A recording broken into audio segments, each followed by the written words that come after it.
Phrase 1. Pain is inevitable. Suffering is optional. At first glance, this phrase feels almost cruel. How could anyone look at pain, whether physical, emotional, or spiritual, and say we have a choice? But this is exactly the wisdom Zen masters point us toward. Pain is part of the human condition. The body ages, loved ones leave, and life surprises us with loss. You cannot stop pain, but suffering, that extra layer of resistance of this shouldn't be happening to me, is created by the mind.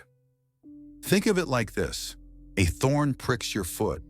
The physical pain is sharp, clear, and undeniable. But if your mind begins the spiral, why me? It always happens. I can't handle this. The suffering multiplies. You're no longer experiencing just the thorn. You're carrying the weight of your entire mental story. A Zen monk once explained it with the metaphor of two arrows. The first arrow is pain. It strikes quickly and naturally. The second arrow is suffering, the one we fire into ourselves with anger, blame, and resistance. The monk asked, "Why shoot yourself with a second arrow?" That question still echoes today. Modern psychology quietly agrees. Studies show that chronic stress and rumination, our endless replay of painful events, intensify both emotional and physical pain. Stress hormones surge, muscles tighten, and the nervous system remains on high alert long after the actual injury is gone. Pain is natural, but suffering is self-inflicted. So what can you do when life hurts? Begin with awareness. When pain arrives, breathe and name it. This is pain. This is sadness. This is a loss. Don't add the extra layer of story. Don't argue with reality. Simply notice. Paradoxically, this softens the experience.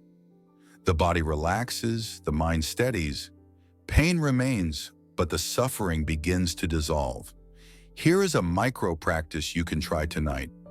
Place your hand gently on the part of your body that aches, or on your heart if the pain is emotional. Whisper, "This is pain. I allow it. I will not add suffering to it." Then breathe slowly. Feel how your body shifts when you choose not to fight, because pain is inevitable. But suffering, that's optional. And once you understand this, you begin to glimpse freedom. And yet, if suffering can be released, what about fear? That leads us to the next phrase, an equally radical reminder that fear itself is often just a story the mind tells. Phrase 2. Fear is a story the mind tells. We often believe fear is reality, that danger is right in front of us, undeniable and absolute. But Zen masters remind us, most fear is not what's happening, but what we imagine might happen. Fear is a story, a film our mind plays on repeat, convincing us it's real. Picture a monk meditating alone in the forest at night. Every rustle of leaves becomes a tiger. Every gust of wind becomes a ghost. His heart races, sweat drips down his back. But when dawn arrives, he sees nothing more than small animals scurrying and branches swaying. The fear was never outside, it was inside, written by his mind. How many of us live in that same forest? We fear rejection before we even speak. We fear illness before symptoms appear. We fear loss before it has arrived. Our bodies pay the price. Shallow breath, tense muscles, sleepless nights. Fear is not only exhausting, it weakens immunity and clouds judgment. The story we tell becomes a cage we carry everywhere. Psychologists explain it clearly. The brain reacts to imagined threats almost the same way it does to real ones. The what-if becomes chemistry, flooding us with stress hormones even when no danger exists. That's why fear feels so convincing.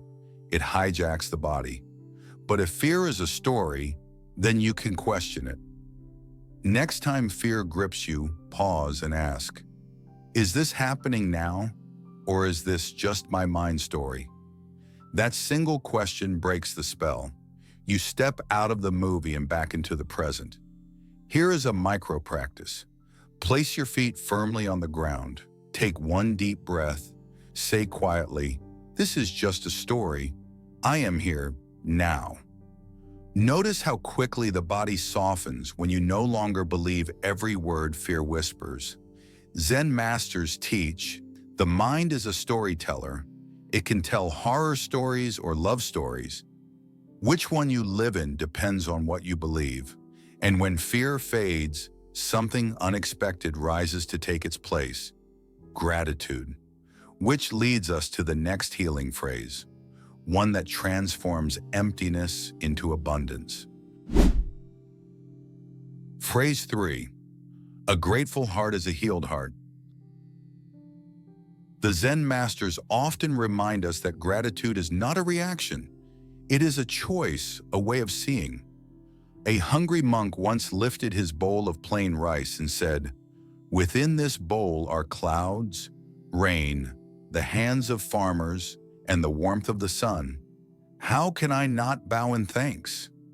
That gratitude didn't add more food to his bowl, but it transformed the meal into a feast. Gratitude works like light in a dark room. Without it, life feels heavy, empty, unsatisfying.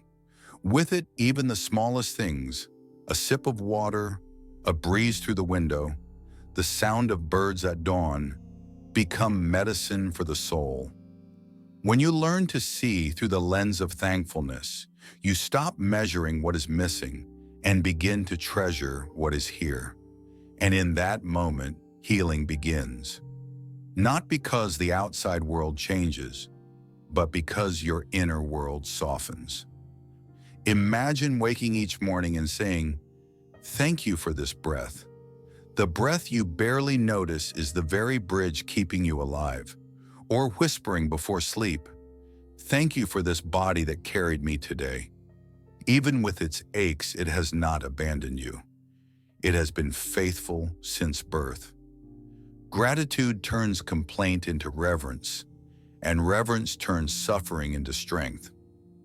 Here's a practice. Tonight, when you sit down to eat, pause for just 10 seconds. Look at your food and whisper, "Thank you." Not to anyone in particular, but to life itself. Feel how that small gesture changes the way you eat. Food becomes more than fuel, it becomes a gift. The Buddha once said, "Let us rise and be thankful, for if we didn't learn much today, at least we learned a little." Gratitude is the art of finding treasure in the ordinary. A heart that sees treasure everywhere has no room left for bitterness. And yet, gratitude also teaches us something else. To appreciate is to release. But what happens when we cling instead of letting go? That is where the next phrase pierces deepest.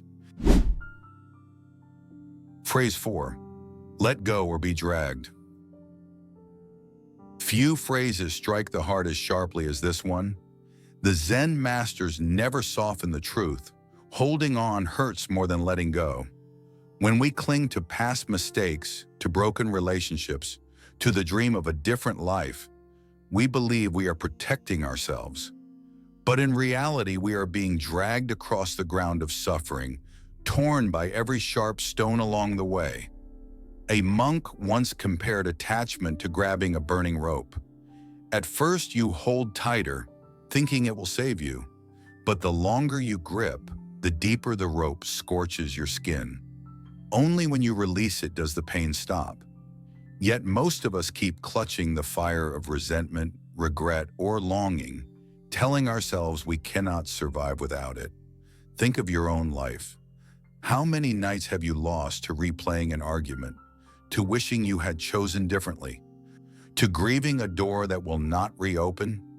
That is the drag. It is not the event itself that breaks you. It is your refusal to release it. Psychologists call this rumination, and it corrodes the nervous system. The body carries the weight of memories as if they were still happening. Tense shoulders, clenched jaws, restless sleep. The past becomes poison you sip daily, but the moment you choose to let go, the poison loses its grip. Here is a practice. Close your eyes and bring to mind one burden you've been carrying too long. A name, a memory, a wound. Visualize it as a heavy stone in your hand. Feel its weight. Then with a slow exhale, open your hand in your mind's eye. Let the stone drop. Whisper, I release you. I release me. Notice the lightness that enters your body, even if only for a moment. That is freedom beginning. Zen wisdom is clear. To let go is not weakness. It is a strength of the highest order. It is the courage to stop being dragged by the weight of yesterday and finally step into the peace of today. And when you learn to release, something beautiful emerges. Silence, which brings us to the next healing phrase. Silence is not empty. It's full of answers. Phrase 5. Silence is not empty. It's full of answers. Most of us fear silence. We reach for our phones, fill rooms with noise, and chatter just to avoid the stillness. But Zen masters remind us that silence is not a void to escape. It is a sacred space where truth finally speaks.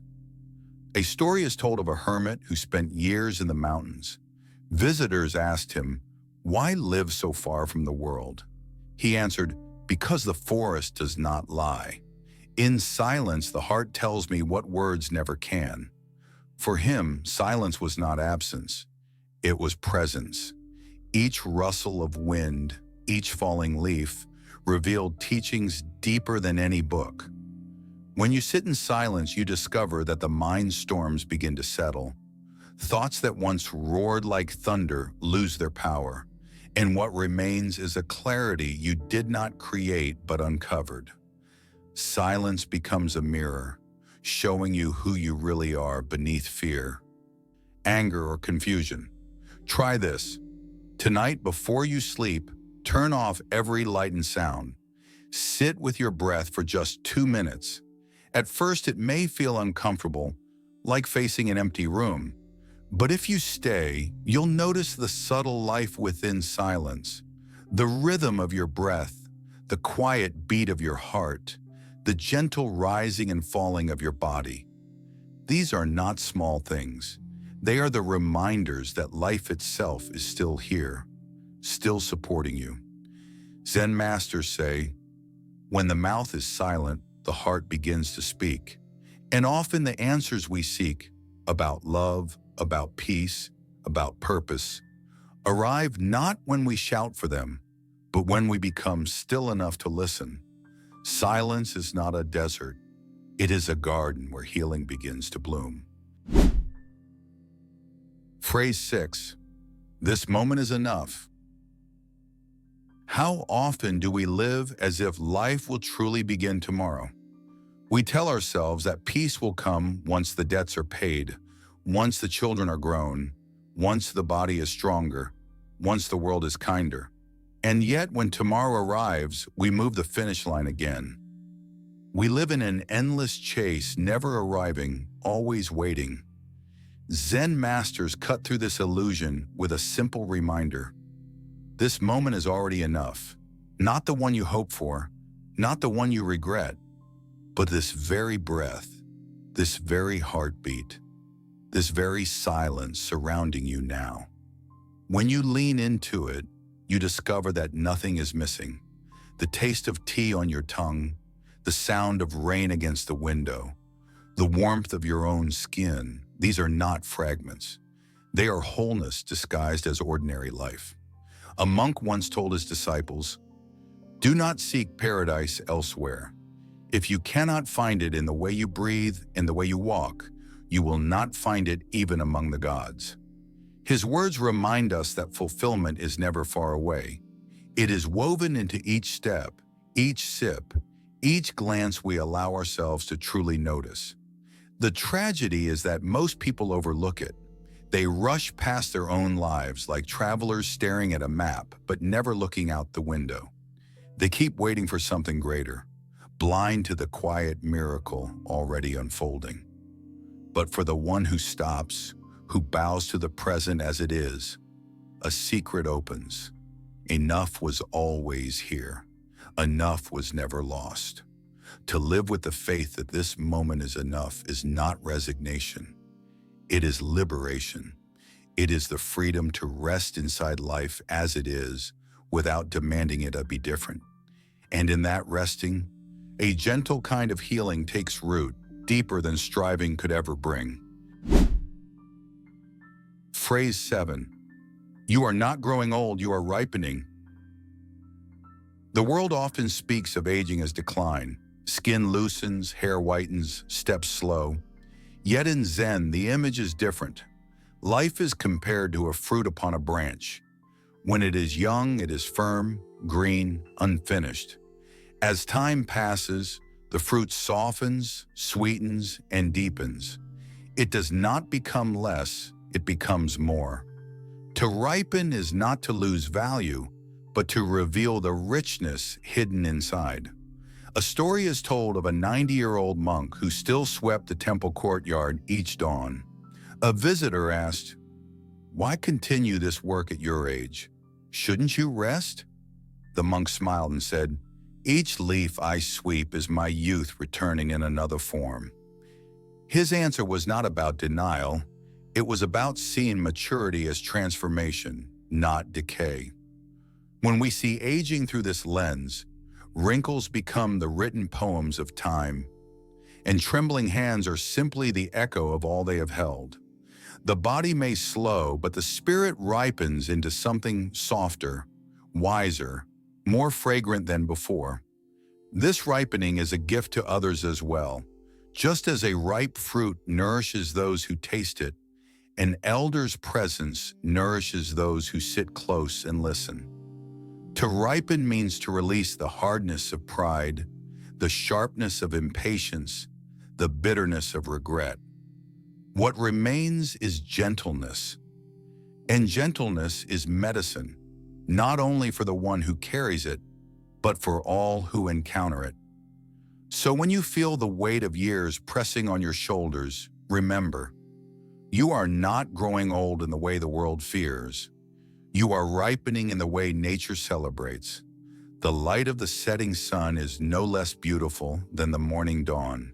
It simply glows with another kind of power. And in this glow, another truth quietly reveals itself, guiding us deeper into the heart of healing. Phrase 8. Compassion heals the one who gives it.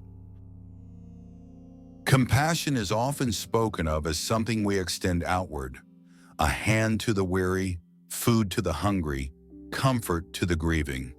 But in Zen, compassion is not a one-way river. It flows both outward and back. Each time you open your heart to another suffering, your own heart softens, and in that softening, healing begins within you. There is a story of a monk who chose to live among the sick and the dying, tending to them day and night. A visitor once asked him, "Isn't this exhausting? Doesn't all this suffering weigh on you?" The monk simply smiled. "When I touch their wounds with gentleness, I feel my own wounds close." What he discovered is what the phrase teaches. Compassion heals the giver first, long before it reaches the receiver. Why? Because compassion dissolves the walls we build around ourselves. When you see the pain of another and respond with tenderness, you are reminded of your own humanity. You no longer stand apart from life, you return to it. In that return, the loneliness that once ached inside begins to ease. Compassion does not require great deeds. It can live in the smallest of gestures, listening without judgment, offering silence instead of advice, holding a hand without needing words. Each act is like pouring cool water on a parched field. The one who pours also feels the freshness of the water on their own skin. In this way, Compassion is not only medicine for the world, it is medicine for the self. And the more it is shared, the stronger it grows, like a flame that brightens when passed from one candle to another. When you give compassion freely, you are not drained. You are replenished. The heart grows lighter, the breath more spacious, the spirit more alive. And from this lightness, a new doorway opens, one that invites you to release what you have carried for too long. Phrase 9. To forgive is to untie your own chains. Forgiveness is often misunderstood. Many believe it is a gift to the one who wronged us, a way of excusing their harm. But the Zen view is different. Forgiveness is not about freeing the other, it is about freeing yourself. Anger, resentment, bitterness, these are heavy chains we carry long after the moment has passed. We think we are punishing the one who hurt us, but in truth, we are the prisoners. A Zen master once told his students, "Holding anger is like grasping hot coals with the intent to throw them at another, but it is your hand that burns first." The image is clear. By refusing to forgive, we continue to scorch ourselves. The one who harmed us may have long forgotten, but we relive the wound every day we hold on.